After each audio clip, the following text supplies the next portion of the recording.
Et si je te disais qu'un homme seul, brisé par ses démons, allait défier la plus grande armée du monde pour sauver son ancien commandant? C'est l'histoire de Rambo, mais racontée comme tu ne l'as jamais entendue. Tout commence dans les sous-sols moites d'un club de combat clandestin. L'air est saturé de sueur, de cris et de paris illégaux. Au milieu de la foule déchaînée, une silhouette imposante fait son entrée. C'est lui, Rambo. Chaque pas qu'il fait résonne comme un avertissement. Face à lui, un adversaire plus jeune, plus rapide, qui au premier coup d'œil semble avoir l'avantage. Le choc est brutal, Rambo encaisse, titube, vacille, mais dans ses yeux, une flamme s'allume. Cette rage qui a traversé les guerres refait surface. En un éclair, il renverse la situation et son adversaire s'écrase au sol. Le public explose. À quelques rues de là, le colonel Sam, accompagné de 2 officiers américains, arpente un marché animé. Leur mission est claire, retrouver Rambo. Une photo froissée circule de main en main, mais les commerçants détournent le regard. Personne ne parle, sauf un vieil homme qui finit par murmurer qu'il a vu Rambo dans une salle de combat, adulé par la foule. Sam s'y rend aussitôt. Dans le vacarme des cris, il aperçoit enfin son ancien soldat.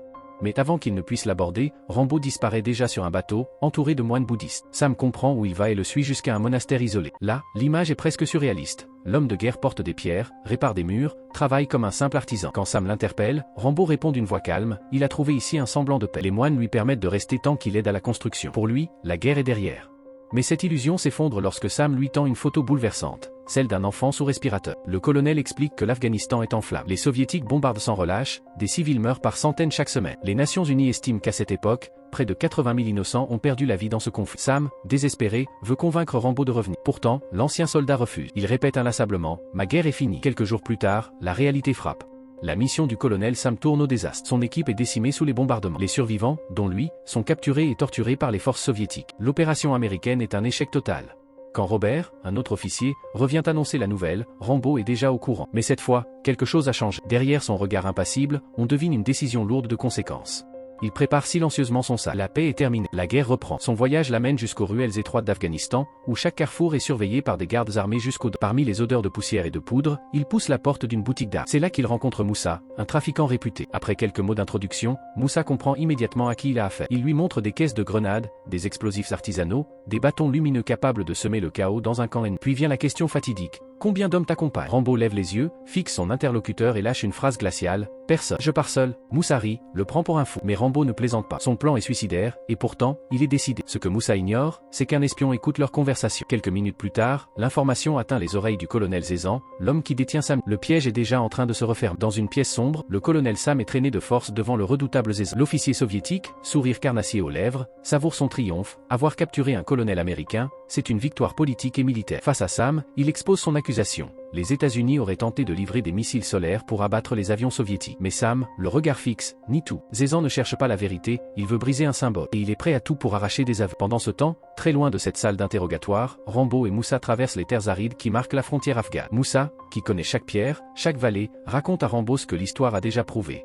Ici, aucun empire n'a jamais réussi à régner, ni Alexandre le Grand, ni les Britanniques, et, selon lui, pas même l'Union soviétique. Mais alors que Moussa parle de légende et de résistance, Sam, lui, hurle de douleur sous les électrochocs de Zezan. Un marchand, ayant vendu son silence pour quelques pièces, livre une information cruciale, Rambo est là, et il prépare quelque chose. Aussitôt, Zezan redouble de cruauté. Rambo, de son côté, atteint un village de rebelles. Il veut monter une équipe d'infiltration. 4 hommes suffiraient, affirme-t-il. Mais les villageois, terrorisés par la puissance de l'armée soviétique, reculent. L'homme au bandeau est prêt à y aller seul. Pour briser leur peur, il accepte de participer à un jeu traditionnel, une sorte de cavalcade brutale où seuls les plus forts survivent. Sa performance impressionne tout le monde. Pendant un instant, le village rit, applaudit, reprend espoir. Mais la joie est brutalement écrasée. Le grondement des avions soviétiques s'abat du ciel. Les bombes pleuvent. Le sol tremble. Des familles entières sont décimées sous les explosions. Rambo échappe de justesse au carnage, mais la vision de cadavres éparpillés et d'enfants en larmes scelle son choix. Cette fois, il agira seul. Parmi les survivants, un garçon, Hamid, dont les yeux trahissent la douleur d'avoir tout perdu, s'accroche à lui. L'enfant le supplie de l'emmener. Rambo refuse d'abord, conscient du danger. Mais Hamid, obstiné, le suit. Il connaît les sentiers mieux que quiconque. Finalement, Rambo accepte. Ensemble, ils coupent un grillage sous le silence de la nuit et s'enfoncent dans la zone ennemie. Derrière les barbelés, Sam et les prisonniers subissent les pires sévices électriques. Zezan, persuadé que la victoire est déjà sienne, continue de torturer sans relâche. Dehors, Rambo installe des explosifs avec une précision, mais un garde remarque une anomalie. Une fusée éclairante illumine la nuit, révélant leur présence.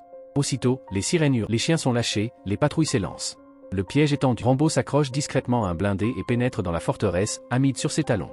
Moussa, resté à l'extérieur, prépare la diversion. À l'intérieur, l'ancien soldat neutralise un garde et obtient des informations d'une prisonnière. Puis, dans une cellule verrouillée, il retrouve enfin Sam. Mais au moment où il s'apprête à le libérer, un soldat surgit. Sans hésiter, Rambo lance son couteau. L'homme s'écroule, mort. Le chaos éclate immédiatement. Les soldats affluent, tirant sans relâche. Rambo protège Hamid, riposte, abat plusieurs ennemis. Dans la cour, Moussa déclenche une série d'explosions qui déstabilisent les troupes soviétiques. L'effet est immédiat, des dizaines de soldats périssent, d'autres se dispersent dans un vent de panique. Personne ne comprend comment une telle attaque est possible. À l'intérieur, Rambo continue d'avancer, mais une planche éclatée s'enfonce profondément dans son flanc. Le sang coule, il tente d'arracher le morceau de bois de son corps, mais en vain. Dehors, Moussa poursuit son carnage avec ses bombes artisanales. Les explosions résonnent comme un tonnerre incessant. L'armée soviétique, pourtant surarmée et surentraînée, recule face à l'incompréhensible. Pour eux, il n'y a pas une attaque, mais un fantôme. Un seul homme qui transforme leur puissance en faiblesse. Hamid, la jambe transpercée par une balle, est incapable d'avancer seul. Sans hésiter, Rambo le hisse sur ses épaules, portant à la fois un enfant blessé et le poids d'une guerre qu'il n'a jamais vraiment quittée. Ensemble, ils rejoignent Moussa, qui les attend armés et déterminés. Mais avant même de trouver une issue, une pluie de balles s'abat sur eux. Moussa abat froidement un soldat, puis entraîne ses compagnons dans l'obscurité d'un passage souterrain. Zézan, informé, ne perd pas une seconde. Il sait que Rambo est dangereux, imprévisible, presque insaisissable. Alors il élabore un plan vicieux, inonder le tunnel de ses hommes et y déverser le feu. Mais Rambo n'est pas un fugitif ordinaire. Tandis que ses ennemis avancent, il réplique par une pluie de tirs, puis enclenche une bombe artisanale. L'explosion déchire le tunnel, pulvérisant les soldats et bloquant le passage derrière. Rambo, Moussa et Hamid continuent, le visage marqué par une détermination glaciale. Leur progression est stoppée par des grilles de fer massives. Pour beaucoup, ce serait la fin, mais pas pour Rambo. Dans un effort surhumain, il arrache les barres à main nue et force le passage. À l'extérieur, la résistance locale surgit à cheval, prête à prêter main forte. Les soldats soviétiques ripostent, abattant cavaliers et bêtes dans un carnage de poussière et de sang. Rambo s'empare alors d'un lance-roquette. Il vise, tire, et l'entrée de la base s'embrase dans une pluie de flammes et de métal. Pendant ce chaos, Ezan rejoint la cellule de Sam. Accompagné d'un officier, il reprend ses tortures, exigeant des noms, des explications. Mais Sam, malgré la douleur, refuse de plier. Dans une grotte isolée, Moussa tente de soigner Rambo. Le sang ne cesse de couler, la blessure est profonde. Moussa le supplie d'abandonner, lui répète qu'il ne peut pas affronter seul toute une armée. Mais Rambo n'est pas un homme qui fuit. Rambo contemple son flanc ensanglanté. Le morceau de bois est toujours là, enfoncé dans sa chair. Il prend une décision impensable. Au lieu de l'extraire, il l'enfonce encore plus profondément pour éviter l'hémorragie. Puis, il verse de la poudre à canon sur la plaie, craque une étincelle et laisse la flamme cautériser sa chair. À l'aube, Ezan lance une gigantesque opération de recherche. Les avions de combat survolent les montagnes, bombardant les grottes, mais aucune trace de Rambo. En réalité, il est déjà ailleurs, escaladant silencieusement une falaise abrupte. Par un passage étroit, il s'infiltre dans un bâtiment. À l'intérieur, la vision est insoutenable. Sam, attaché, mutilé, épuisé, subit encore les sévices de ses tortionnaires. Rambo surgit comme une ombre. D'un geste brutal, il neutralise l'un des bourreaux. Dans la panique, celui qui l'avait trahi, s'enfuit en courant. Mais il est trop tard. Les portes de la prison cèdent et les prisonniers s'échappent en masse. Quelques minutes plus tard, Zézan arrive, persuadé d'achever Sam. Mais la cellule est vide, ne contenant que le cadavre d'un soldat abattu. La rage envahit son visage. Dehors, un bruit de moteur attire son attention. Rambo, Sam et quelques captifs viennent de monter à bord d'un avion. Dans le cockpit, Sam jette un regard inquiet à son frère d'armes. « Tu sais piloter ça ?» Rambo ne répond pas.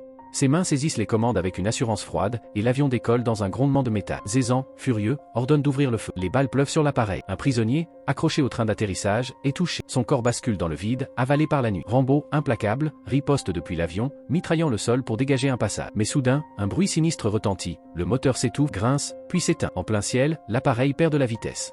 La mission n'est pas encore terminée. Contraint d'atterrir d'urgence, Rambo réussit malgré tout à faire sortir tout le monde vivant de l'appareil. Il ordonne aux prisonniers de s'enfuir par leurs propres moyens et entraîne Sam loin du danger. Mais Ezan, fou de rage, lance immédiatement une escadrille d'avions à leur poursuite. Alors que tout semble perdu, Sam aperçoit l'entrée d'un tunnel souterrain. Les deux hommes s'y réfugient de justesse. Avant de disparaître, Rambo décoche une flèche explosive qui pulvérise un avion en plein vol. Pourtant, leur ennemi ne renonce pas et bombarde la zone. Les flammes pénètrent jusque dans le tunnel, forçant Rambo et Sam à continuer la lutte. Sam, épuisé, supplie Rambo de l'abandonner, mais ce dernier refuse catégoriquement. Fidèle à son code, il n'abandonne jamais un allié. Il abat froidement un soldat avec son arc, s'empare de sa radio et lance un avertissement à Zézan. Arrête cette folie, ou c'est toi qui mourras. Mais le colonel ignore la menace et intensifie l'assaut. Dans une bataille souterraine acharnée, Rambo terrasse plusieurs soldats et parvient à ressortir avec Sam. À peine à l'air libre, un ennemi surgit et un duel brutal éclate. Le soldat profite de la blessure de Rambo pour l'affaiblir, mais malgré la douleur, l'ancien béret vert reprend le dessus et l'élimine. Alors qu'ils poursuivent leur fuite, une vision glaçante se dresse devant eux, une immense armée appuyée par des chars les encercle. Zézan leur ordonne de se rendre, mais Rambo n'obéit jamais. D'un geste déterminé, il ouvre le feu et se replie avec Sam dans un cratère. Les villageois, armés de courage, arrivent à leur tour pour les soutenir, mais sont aussitôt pris pour cible. C'est alors que Rambo s'empare d'un char et se lance dans un affrontement titanesque contre Zézan. Les avions mitrailles sont blindés, mais Rambo riposte avec une rage inarrêtable. Le duel atteint son apogée lorsque le char de Rambo et l'appareil de Zézan se percutent dans une explosion monumentale. Sam, désespéré, croit son ami mort. Mais soudain, Rambo surgit des flammes, indemne, comme un héros indestructible. La bataille est enfin terminée. Rambo a vaincu ses ennemis et sauvé Sam. Les villageois, émerveillés et reconnaissants, l'acclament comme un guerrier légendaire et le supplient de rester parmi eux.